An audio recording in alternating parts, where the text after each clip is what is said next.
Pennsylvania has been accumulating strangeness for a long time.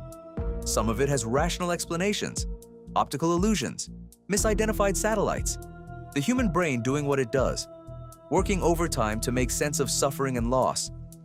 But some of it genuinely does not have an answer. And this state keeps producing places where the questions outlast every explanation anyone's tried to give them. If you're new here, hit subscribe. We cover places like this every week, and you won't want to miss what's next. Let's get into it. Place 10. Kecksburg, the town that saw something fall. December 9, 1965, early evening. The skies over the eastern half of North America light up. A fireball, described by witnesses as a blazing orange streak with a tail of fire, cuts across 6 U.S. states and parts of Canada. Airplane pilots saw it. Canadian Coast Guard personnel saw it. Weather observers documented it. The Associated Press reported that flaming debris touched off small fires across Ohio and Pennsylvania as the object shed material on its way down. Thousands of people watched it cross the sky. Then it appeared to drop, somewhere into the dense woods near Kecksburg, Pennsylvania, a community of roughly 500 people about 30 miles southeast of Pittsburgh, sitting at an elevation of about 1,200 feet along Route 982. Now here's where the story gets complicated. Residents who went into those woods reported finding a metallic object roughly the size of a Volkswagen Beetle, acorn-shaped, bronze in color, an estimated 15 feet long, and covered along its base with markings that several witnesses independently compared to Egyptian hieroglyphics. It was not just lying there. Witnesses said it was partially embedded in the ground, as if it had hit hard. Volunteer firefighter James Romansky was among those who got close. He described the object clearly: solid, unmistakably manufactured, sticking out of the earth. Local resident Bill Bullbush, who reached the site before official personnel, said the object appeared to move in a controlled manner during its descent, not like a falling rock, like something that was being steered. Within hours, the area was sealed. Armed personnel established a perimeter. Civilians were turned back. According to reporting from the Greensburg Tribune-Review, the U.S. Army and Pennsylvania State Police ordered the area roped off and awaited the arrival of Army engineers. By morning, a flatbed truck hauling something under a tarp had left the scene. Multiple witnesses claimed to have seen it. Some accounts placed the destination as Lockbourne Air Force Base, and then Wright-Patterson, headquarters of Project Blue Book, the Air Force's official UFO investigation unit. The official explanation? A meteor. That position held for decades. Then, in 2005, NASA shifted the story, suggesting the object may have been a Soviet satellite. But almost immediately, NASA admitted that the relevant records had gone missing. Not recently missing. Missing since 1987. Journalist Leslie Keane, backed by the Sci-Fi Channel, filed a Freedom of Information Act lawsuit against NASA. A federal judge ordered the agency to conduct a fresh search. The result? 2 boxes of records from the relevant time period. Gone. No explanation. No trail. Several Kecksburg residents later reported being visited by officials who encouraged them not to discuss what they had seen. This is the part that makes Kecksburg particularly stubborn as a mystery. It is not just a question of what fell. It is a question of why the government's explanation kept changing, why relevant records disappeared, and why a federal court order produced nothing useful. The town eventually leaned into all of it. There's an annual UFO festival now, a gift shop. And outside the volunteer fire station, a fiberglass replica of the acorn-shaped object, originally built as a prop for a 1990 episode of Unsolved Mysteries, then simply left behind when filming Wrapped. It's been painted bronze and marked with those strange symbols. The real thing, if there was a real thing, is presumably somewhere else. Nobody's saying where. Be honest. Does the government's shifting story make you think this was something they didn't want people to know about? Say it in the comments. I genuinely want to see where people land on this. Place 9. Gravity Hill, Bedford County's physics problem. Just outside New Paris, Pennsylvania, in the rural backroads of Bedford County, there is a stretch of road that does not behave. Put a car in neutral. Take the foot off the brake. The car rolls. Uphill. Pour water on the asphalt. It flows the wrong direction. Place a ball down. It rolls toward what every visual instinct insists is higher ground. This is Gravity Hill, and it has been confounding visitors for decades. The Bedford County Visitors Bureau has leaned into it hard enough to put up billboards on the Pennsylvania Turnpike and print official brochures. Their own website states, plainly, that this is a place where gravity has gone haywire. The scientific explanation exists, and it is entirely reasonable. The surrounding terrain obscures the natural horizon in a way that tricks the brain into reading a gentle downslope as an upslope. GPS elevation data confirms it. Laser survey measurements confirm it. The road is actually descending slightly in the direction things appear to roll upward. The visual references the brain normally relies on have been stripped away, and the result is a complete inversion of perception. That explanation is sound. It also does almost nothing to diminish the experience of actually being there, which visitors consistently describe as genuinely disorienting and deeply unsettling, especially when they watch water crawl away from them. What sets Bedford County's version apart from most gravity hills worldwide is the intensity. Most gravity hills produce a slow, subtle drift. This one generates rollback speeds of up to 7 miles per hour, fast enough that visitors instinctively reach for the brake before remembering they're supposed to let it happen. And here's the part that gets overlooked. Bedford County has a second gravity hill, located just 0.3 miles down the same road. Most places in the world have one. Bedford County, apparently, couldn't settle for that. The local legend says the phenomenon is caused by the ghosts of school children killed in a bus accident on that hill, who now push cars back to safety. There is no historical record of any such accident. But that story has outlasted every topographic map. Place 8. Eastern State Penitentiary, Philadelphia's Castle of Suffering. When Eastern State Penitentiary opened in Philadelphia on October 25, 1829, it was the most expensive and elaborate public structure ever built in the United States. The castle-like facade, the 30-foot stone walls, the Gothic architecture, all of it was intentional. The building was designed to intimidate before anyone passed through its gates. Inside, each prisoner had their own cell, their own private exercise yard, running water, and central heat. At a time when President Andrew Jackson was still using a chamber pot in the White House, Eastern State had private flush toilets.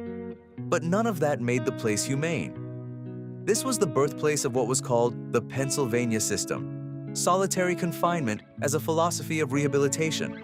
Prisoners were kept in near total silence. They were hooded when moved through corridors so they couldn't learn the layout. They were forbidden from speaking to guards or clergy except in the most restricted terms. The theory was that in complete isolation, a criminal would be forced to confront himself and become penitent. The word penitentiary comes from this very place. In practice, it broke people.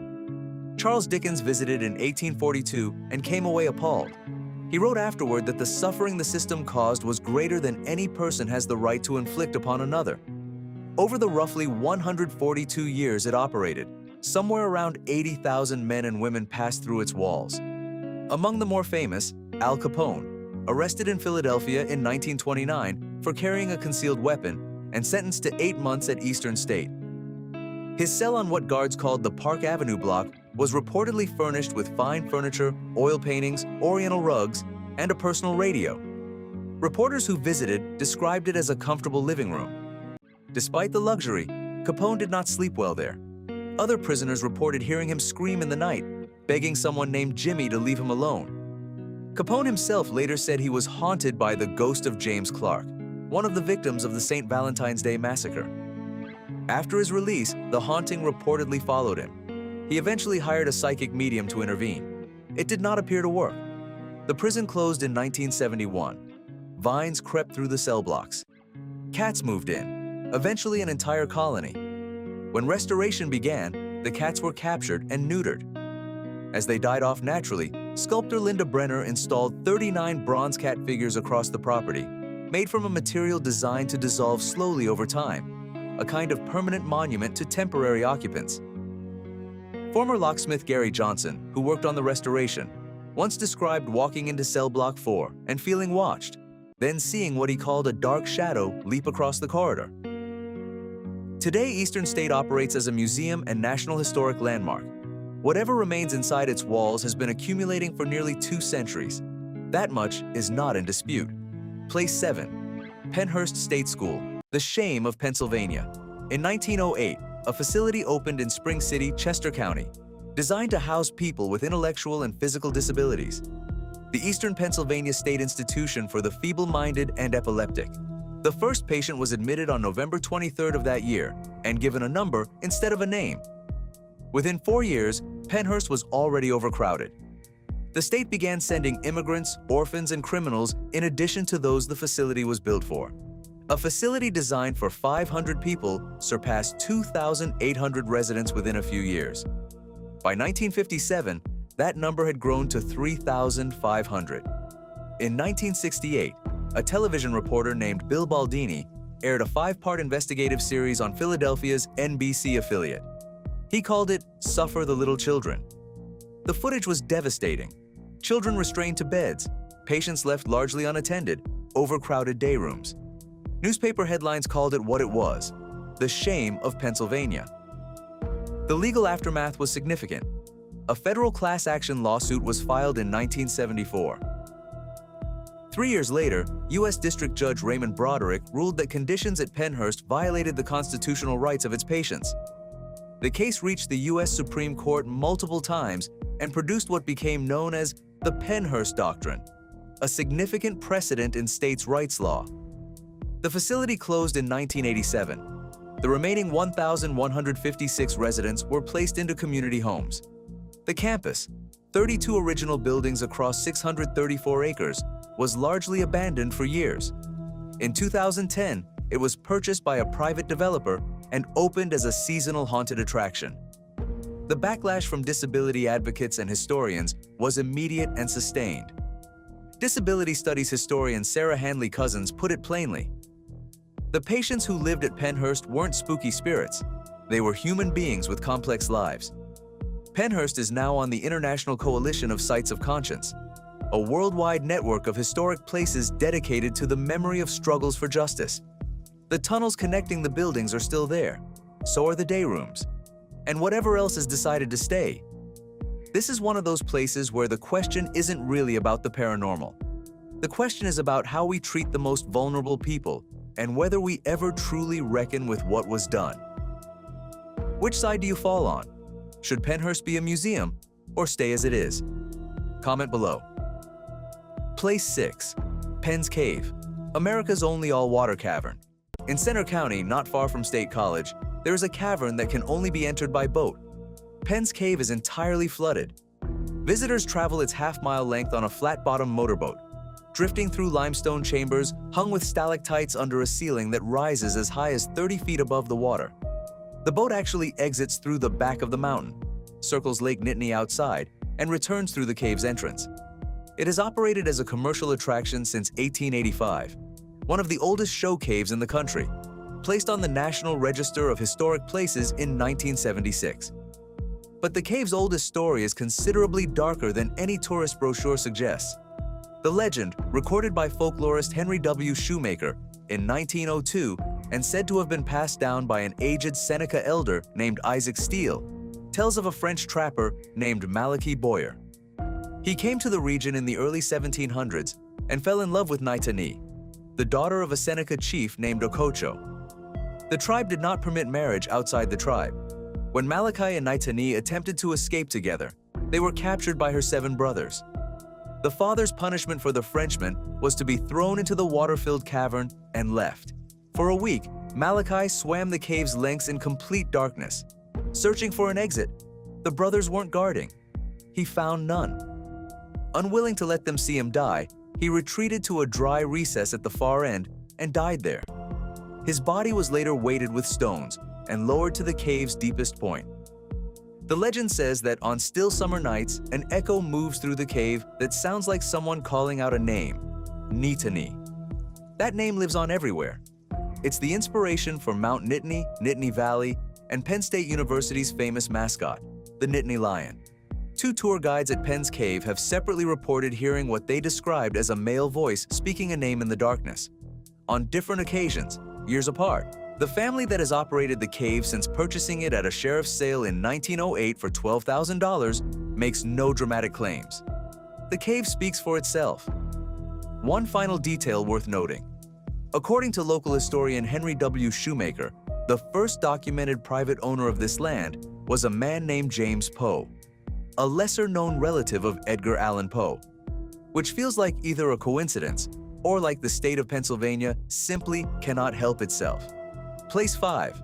The Old Jail Museum, the handprint that won't go away. In the Carbon County town of Jim Thorpe, formerly known as Mauch Chunk, there stands a jail built in 1871. It operated as an active correctional facility until 1995, making it one of the longest continuously operating jails in American history. Today, it functions as a museum. Its most discussed feature is Cell 17. In 1877, 7 men were convicted as members of the Molly Maguires, an organization of Irish coal miners accused of orchestrating violence against mine operators during a period of brutal labor exploitation in Pennsylvania's anthracite coal region. On June 21, 1877, a date locals came to call Black Thursday, 4 of those men were hanged inside this jail. 3 more followed in 1878 and 1879. One of the condemned, Alexander Campbell, maintained his innocence until the moment he was led to the gallows.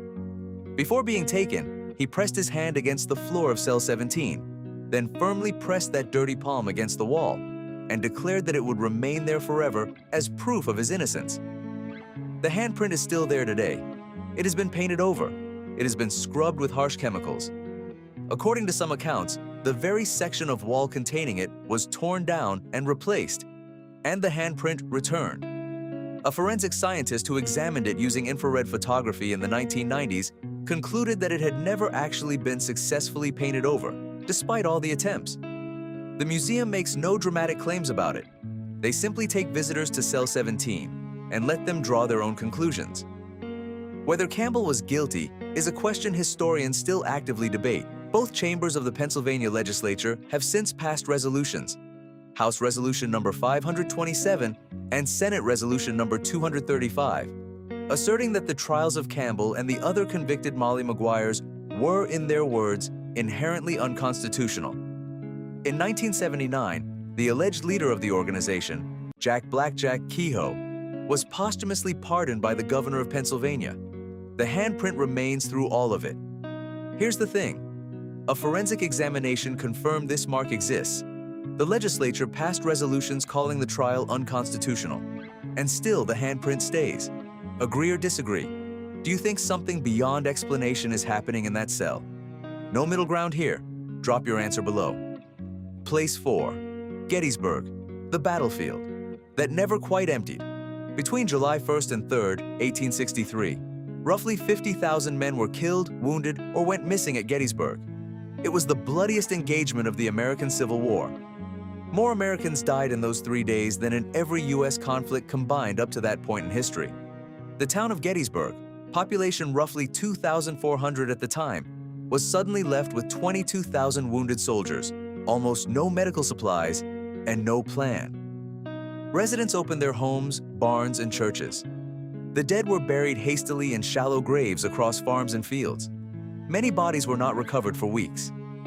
Accounts from that summer say the smell of the battlefield lingered for months. The reports that have accumulated since then, spanning more than 160 years, are specific enough to be worth noting, not necessarily as evidence of the supernatural, but as a cultural phenomenon attached to this particular ground.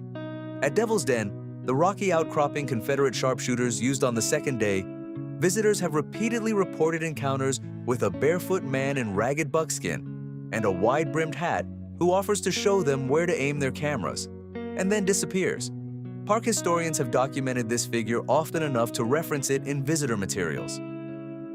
During filming of the 1993 movie Gettysburg, Civil War reenactors working as extras reported being approached at night by a man in a period-accurate Union uniform who offered them ammunition, a gesture they assumed came from another extra.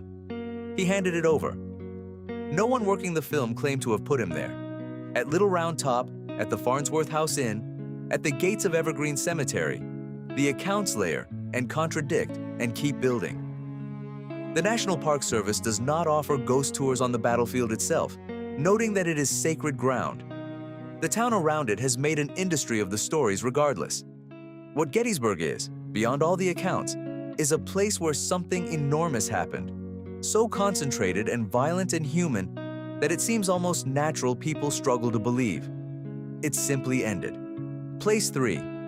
Southwestern Pennsylvania, Bigfoot country. Pennsylvania is not the first state most people associate with Bigfoot. That distinction generally goes to the Pacific Northwest. But the Keystone State has its own long and surprisingly well-documented tradition of large bipedal, unidentified primate sightings, particularly in the researcher Stan Gordon, who has spent decades documenting unusual occurrences across southwestern Pennsylvania, has compiled hundreds of reported sightings stretching back generations. The terrain supports the possibility of something going largely undetected. Steep forested ridges, river hollows, old mining communities pushed up against true wilderness. The kind of landscape where you genuinely might not know what was living in it. The sightings in this region share recurring characteristics. A height of 7 feet or taller, covered in dark hair, moving on 2 legs with an unusual gait. Some witnesses describe sounds unlike any animal they recognize. Others describe a powerful smell. Some report finding large, deep footprints in soft ground. What complicates easy dismissal is the consistency and the source. These aren't people seeking attention. They're farmers, hunters, and rural residents who generally prefer not to be associated with this kind of story. The Pennsylvania Bigfoot Society has logged reports from dozens of counties, with a heavy concentration along the Chestnut Ridge, a long forested ridge running through Fayette and Westmoreland counties that is steep, densely wooded, largely unpopulated, and has been the epicenter of an unusual concentration of sightings dating back to the 19th century. Stan Gordon has noted with interest that the Chestnut Ridge corridor overlaps significantly with the area around Kecksburg. Whether that connection means anything is left, like most things in this part of Pennsylvania, entirely open. Pennsylvania consistently ranks in the top 5 states nationally for reported Bigfoot sightings. That could mean the creatures are here. It could mean Pennsylvania is unusually good at producing people who believe they saw something. Either way, the pattern has held for generations. Place 2. Jack's Mountain Road, Mifflin County's floating light. In Mifflin County, on a rural stretch of road that locals have talked about for generations, there is a light. It appears at night, hovering at a distance, sometimes white, sometimes shifting to red. It moves, floating above the road or the tree line, sometimes drifting toward observers, sometimes receding. Attempts to approach it on foot have reportedly resulted in it moving away before anyone could get close. The accounts predate any infrastructure that might plausibly explain it. They predate streetlights, passing vehicles on distant highways, anything in the modern landscape. In some tellings, the light swings like a lantern being carried. In others, it pulses rhythmically. The legend attached to it is that of a railroad worker killed on the tracks in this area, whose lantern still moves through the dark. There are no active railroad tracks on this route. Scientists have proposed atmospheric explanations: refracted light from distant roads, marsh gas combustion, ball lightning. None have been confirmed for this specific location. Pennsylvania has similar documented phenomena elsewhere. Ball's Bluff near Mercersburg, the ghost lights of Elk County. But the Jack's Mountain Road lights have generated the most consistent, location-specific testimony over the longest documented stretch of time. The light appears when it chooses to, on a schedule that has never coordinated with tourist visits. Place 1. The Reading Pagoda. The structure, nobody fully explained. At the summit of Mount Penn, overlooking the city of Reading, Pennsylvania, stands a 7-story Japanese-style pagoda. It was built in 1908 by a man named William Abbott Whitman. He had quarried the mountain aggressively, extracting the stone used to build much of downtown Reading, and left behind a scarred, stripped ridge. The pagoda was his attempt to make that scar beautiful. He originally envisioned it as part of a grand resort complex, including a hotel and various amenities. None of that was ever built. What remains is the pagoda. Whitman attempted to sell it to the city of Reading almost immediately after completing it. The city was reluctant. There were complications, legal and civic disputes that left the structure in a kind of limbo for years. Eventually, the city of Reading acquired it, opened it as a public observation tower, and it became one of the most recognizable landmarks in Berks County. The ridge above Reading had been significant long before Whitman arrived. Indigenous groups used the prominence, visible for miles in every direction, before European settlement. High places tend to attract human attention for reasons that predate any written record. What Whitman was actually thinking when he decided a full-scale Japanese pagoda was the appropriate response to a quarried-out Pennsylvania hillside is not entirely clear from any account he left behind. He has been gone since 1926. On clear days, visitors can climb the narrow interior stairs to the top floor and see across a city built largely from the same mountain the pagoda stands on, stone quarried by the same man who built the structure to apologize for the quarrying. It's circular in a way that feels almost deliberate. It may be the only entry on this list that's genuinely inexplicable by choice. Pennsylvania has been accumulating strangeness for a long time. Some of it, optical illusions, misidentified satellites, the human mind doing what it does when confronted with suffering and loss, has reasonable explanations. Some of it genuinely does not. What stays consistent is that this state keeps producing places where the answers run out before the questions do. If you've stood in cell 17 and looked at that handprint, if you've put your car in neutral on Gravity Hill, if you've been to Kecksburg, drop it in the comments. What did it feel like? What did you see? That's what the comment section is for. And if this was worth your time, hit like. It genuinely helps the channel, and there is a lot more Pennsylvania left to cover.